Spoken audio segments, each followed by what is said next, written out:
Welcome to Let Me Fix This. Enjoy the video. In this video, I will show you how to make red sauce pasta quickly. Let's dive right into the fastest way to get a delicious meal on your table. First, gather all your ingredients, like a 28-ounce can of crushed tomatoes, 2 cloves of garlic, and fresh basil. Get a large pot of water boiling for your pasta right away. This simultaneous cooking is key to saving time and enjoying your meal sooner.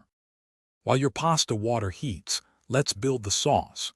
In a separate pan, heat 2 tablespoons of olive oil over medium heat. Add your minced garlic and sauté it for about 1 minute until it becomes fragrant and lightly golden. Be careful not to burn it, as burnt garlic can taste bitter.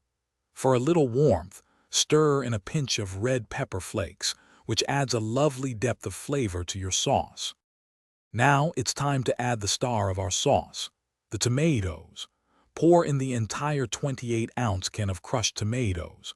Stir in a half teaspoon of salt and a 1/4 teaspoon of black pepper to season it perfectly. Let this mixture simmer gently for about 10 to 15 minutes. This short simmer allows the flavors to meld beautifully without requiring hours of cooking, making it truly quick. By now, your pasta should be ready. Cook it according to the package directions until it's perfectly al dente, which usually takes about 8 to 10 minutes. Drain the pasta, reserving a 1/4 cup of pasta water, and add it directly to your simmering red sauce. Toss everything together until the pasta is well coated. Garnish with your fresh basil and serve this delicious, quick red sauce pasta immediately for a satisfying meal.